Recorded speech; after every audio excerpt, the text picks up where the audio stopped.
Hi, my name is Alex Rago. I'm an entertainment manager at a company named Ambitious Minds, and you are watching the Dreamcatcher series. Thank you for joining me today. Thanks for having me. Let's jump right into it. Let people know what it is that you do. Well, I have a company named Ambitious Minds, and we are a company that represents all different types of talent in media, music, all across, the business, and, just kind of everything from creating opportunities to developing brands to, just the day-to-day grind of what it takes to be a manager with your client, and, we're just like a full facet firm. So do you have a team or is it just you? I have a team. Okay. Yeah. So when you started, what were some of the early obstacles that you faced? I think some of the early obstacles were just like mistakes that maybe they're really more like character building situations. Mm-hmm. Just maybe like, learning how to effectively spend money. Okay. Or, trying to build contacts, trying to like, even if you have relationships, sometimes it's a course as to how to utilize those relationships and how they can actually work for you and your business and your clients. And just like, I think, some of the hurdles are just kind of getting in the flow with whoever you're working with, just creating like a cool working relationship and learning one another. So do you scout talent, or is it that you started working with friends? Like, how did you build your clients out? Well, neither one of the clients that I work with right now, Nyemiah Supreme or Kid Fury, started out as my friends. They were both met through mutual friends. They were met through mutual friends, who were actually my real friends at the time. And I kind of like it like that. Scouting talent isn't something I'm against, but there's so many people. There's such a volume of people out there trying to make things happen, which is great.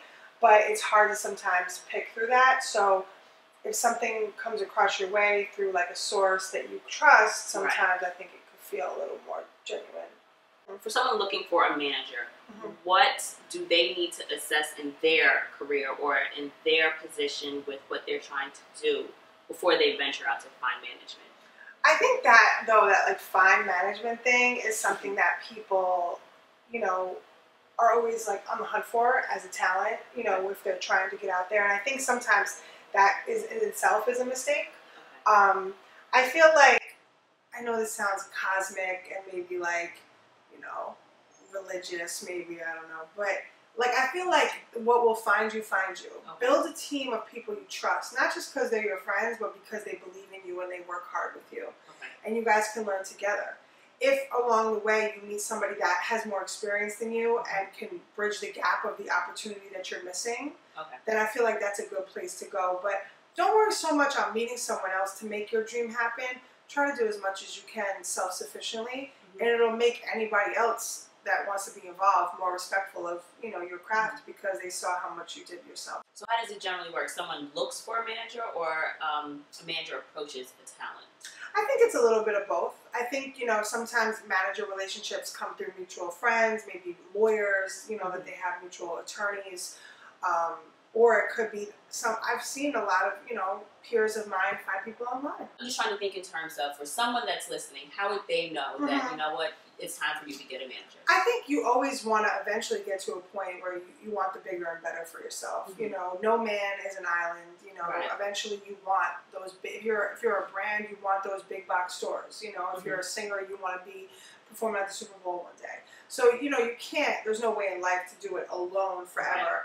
Do you get a manager before you start booking things, or do you get a manager to book events for you? I think it's both. Book events until you have one. You know what I mean? And book them. And you might, I recently heard Charlemagne just got a manager. Wow. Charlemagne the God. I just heard him on his podcast. I would have thought he had a manager like 5 years ago. Right. You know what I'm saying? And I think he just, I heard it like last week. He said he just got one. So I think it's like, it depends your personality type. Gotcha. It depends how you work relationships. It's really all case by case basis. But I think that you gotta not look for someone to like make it happen for you. Got it. That's the misconception I think a lot of people tend to have. Is there something or an experience that you can say I don't say that you learned the most from, or has been a really strong teaching moment for you? I think, you know, being my own business, you know, like being like with Nyemiah, for instance, you know, up until now, even like we have a lot of great partners along the way, you know, with Oxygen, with television show, with Timbaland, with working on music.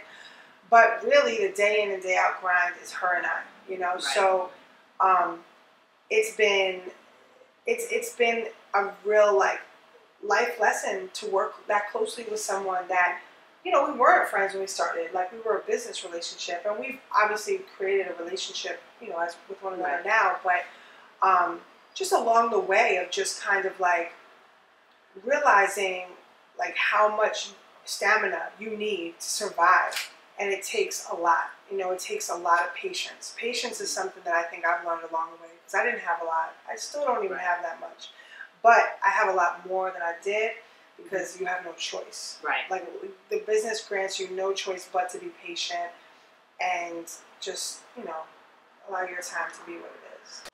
Where did you get your start? How did you start in management? I got my start as an intern. Simple, humble beginnings. I was interning at Sirius XM Radio. It was just Sirius at the time. It wasn't even Sirius XM. And at the time, G-Unit, this was like back in like 2005. This was like when G-Unit was like in their heyday. 50 Cent was like the only thing killing it. And so I had met some people that worked with 50 and G-Unit Records at the time. And this guy that worked there, his name was PR. Shout out to PR.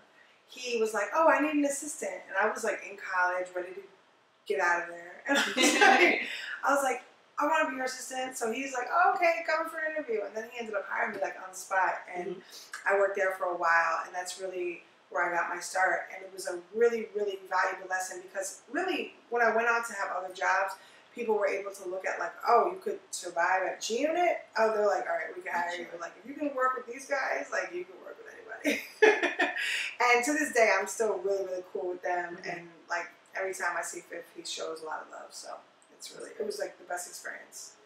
So how did you turn that experience into Ambitious Minds? Like, what were your first kind of steps and ventures? I was actually talking about this earlier. I was a manager before I really ever was really a manager. Because I started like, I had a lot of clients before Nyemiah and Kid Fury. Okay. But never like, they were like my clients, but we never really did anything like substantial. Okay.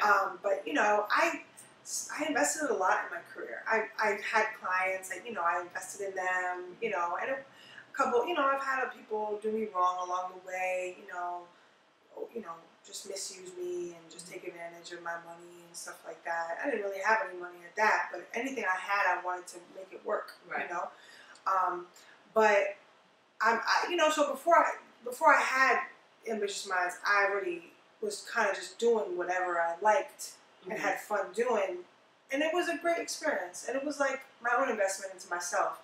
After that, I had some other jobs at labels. I worked at a couple different record labels, worked with an amazing line of artists, from like J. Cole to Maxwell to Sade to Dipset to D Block to Beyonce, to so many different amazing talents that I got a chance to work with. And then from there, I was like, you know, my father was like, you need something of your own. You need to own something. You need something that's yours. You know, you can work with all these great people, but at the end of the day, when they move on, they're on their own, you know. So he always drilled that in my head for years, you know, once he saw me get in this business. And he was like, I had just met Nyemiah, and I thought she was great. And that's just I just kind of don't wait to feel like things are perfect. Just go for it. I just turned it in like, let's get going. I'm trying to learn that lesson.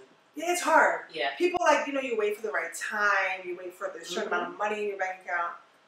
I was like, girl, you ready? She's like, I'm ready. And she told me she prayed right before she met me to be a manager.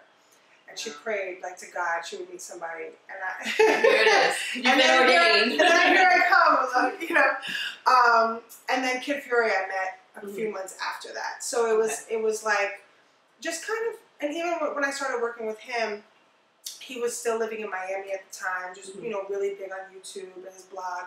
But he himself was just figuring it out, you know, and just trying to get things off the ground. And I was just like, let's just do it. Like, it wasn't let's wait till this. Right, like, develop together. Yeah, he was already doing things, and I was just gonna add on to that, you know. So it was just a mindset of move, let's go. So what I'm assuming then that would be advice that you would give to someone, Absolutely. either as a manager or as an artist. Right? Absolutely, I would give advice. The advice I give is really simple. You know, people are always like, you know, how did you do this? People, a lot of times they meet me at like live events or shows that either one of my clients have, and they'll be like, can I have your email? Can I email you? And they'll send me an email like, you know, how can I get started? And I'll tell them, like, really, the best way to get started is just get started. Like, just learn about what you want to do. Learn who the top people are in the field you want to be in. Because not everybody wants to be do what I do. Some people want other things, so I can't really tell you, you know, trust me, my path was hard. I don't think you want that. But I think you just gotta, like, you know, research, learn, speak to people, put yourself out there. It's simple shit. Oh, just got on curse. No, curse. Curse. Okay. It's the internet. It's right. Not like, I know. It's not Channel 7. Acting like I'm like a priest or something. Anyway, it's really like just life lessons. You know what I'm saying? Like life morals and life teachings. Like, just be consistent, learn. Don't be afraid to work for free. I worked a long time for free, like for real. Like I would say, even when I first was getting paid, I wasn't getting paid no money. Like, all right, I'm gonna pay for your Chipotle. Right. I'm gonna pay for your gas. No, I had a salary, but it was just really bad. Okay. But at the time, I didn't care. You know what I'm saying? As you get older, you care because you're like, you know, like what responsibility is, and I got this rent, this car, whatever. But when you're young, I was 19 when I started. So being 19 years old, I wasn't a person that was really, I thankfully had some help. My father was really, like, you know, helpful in that way. He wanted me to just, you know, work. But for people that don't have that luxury of having some help financially, you know, you might just gotta take that extra job at night, or, you know, this is the new way. You can have an internet business, you know. They didn't have that. There's a will. Thank you. Way. I was just telling this to my friend the other day because she was, you know, looking for a job and getting down on herself, and I'm like, just figure out what's your passion. Find a skill, find a trade. You have to find something you like. I'm like, I'd rather work for myself any day than work for someone else and work for their dream and work for mine. I'll never be happy working for others. I'll never be happy working for others.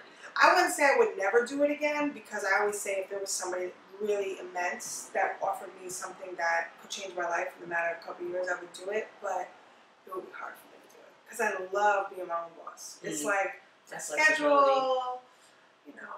And I think also what attracts me the most to doing for myself is that I know that the work I put in directly benefits myself. Absolutely. Whereas I can bust my ass at work.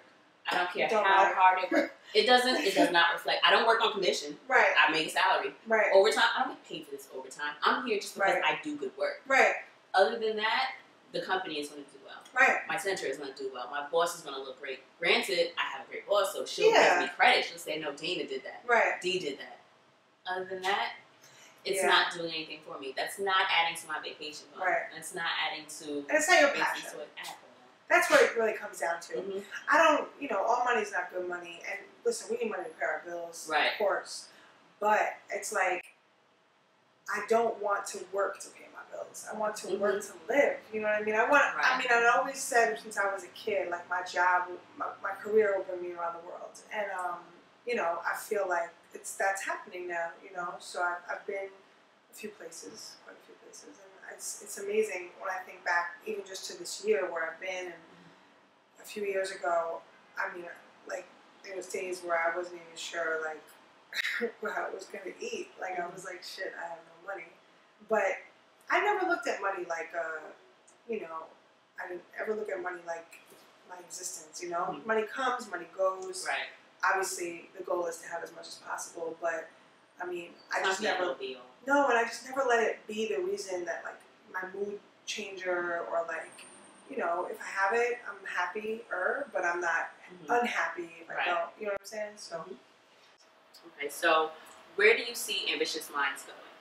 I see just Ambitious Minds being just like a full service representation firm for all types of talent, not limited to entertainment business, but just people that have passions and that have gifts that they want to share with the world. You know, people that need help bridging the gap between them and the rest of the world.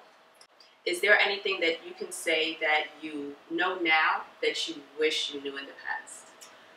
Well, I guess, you know, just maybe business organizational skills. I think people don't put enough credit to how much they really are a part of having a successful business, because you can make as much money as you want if you don't have good bookkeeping, if you don't have, you know, someone really keeping track of your expenses, you end up losing a lot of money that you really worked hard for.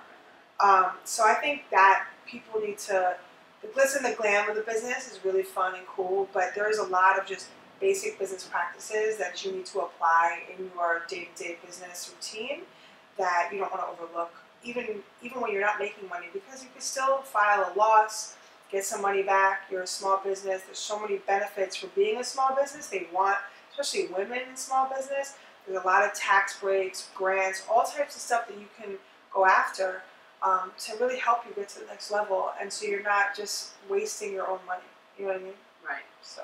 How have you seen yourself develop as a person, just a regular person, by following your dream and not just, you know, getting stuck in like a job or anything? I just really, I think I just stopped like caring a lot about others' opinions and judgments, and I think that has helped me a lot in business, because you don't want to, you know, it's easy to like get wrapped up in, oh, this person is this age and is already here, and I'm this age and I'm not there, and I should have this. I don't do that anymore. Like, I just do what works for me. I make sure that I enjoy what I do. I make sure that my clients are happy, and the people that I work with always have a good thing to say about my work. And I feel like that's what gets me through the days. Like, me knowing that I go to sleep at night knowing that I've done my job efficiently and it's fun, you know? And I think I've grown as a woman just by having all this responsibility and handling it, you know, just being able to do that. Has been great. That's great. So, in terms of your clients, what are they currently working? You know, what are they working on? What can we, you know, expect? What should we look for? All different types of stuff from both of Nyemiah Supreme and Kid Fury. Kid Fury has obviously his podcast, The Read, which is on iTunes every week, and we have shows all around the country, all the time, and the world actually. Nice. And he has maybe some acting, TV stuff coming. And then Nyemiah has her show every week on Oxygen, Sisterhood of Hip Hop. You see me on there too. And she has a new project coming out through the summer. How has that experience been? The whole actually being on TV, It's cool. It's different. You know, it's different when you don't really have the creative control. You know, it's an immense opportunity, and I'm so grateful for it. But it's just different. It's fun though, in a way. I think it's fun for me, for my family to see it, because sometimes they don't really understand what I do. Got it. So if they see it, they get it. Like, oh, you're on so TV. You're not just going to shows and parties all the time. Like, you're not just traveling the world and just, you know, okay, so we get it. But my family's so supportive of my career. They never really second guess what I do, and that really has helped me along the way. So if anyone you know has a dream, just let them live their dream, because that could, the people that like try to throw doubt, that really could mess somebody up. Right. What tools do you use that you can suggest to other people? Like, do you use Instagram? Yeah. I definitely, social media is definitely huge. I use it all the time. I get a lot of ideas from it. I personally like it for my own social reasons. Google is my best friend, you know, and that just not used to be around. YouTube, right? There's really no excuse to not. Right. There's so much information out there. I use every app like possible. I use like Eventbrite for my ticketing for like shows and stuff like that. It's a great company.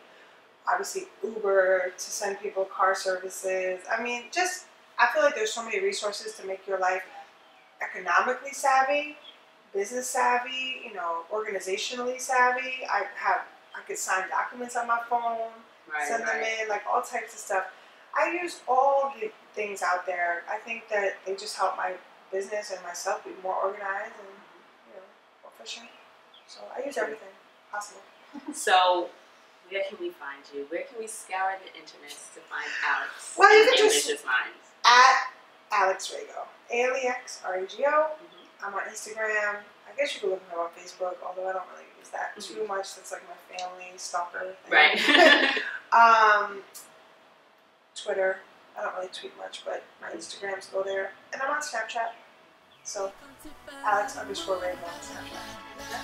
That's it. So, Alex, thank you so much for sitting with me. I really appreciate it. I am a Dreamcatcher chaser. I'm happy to have you.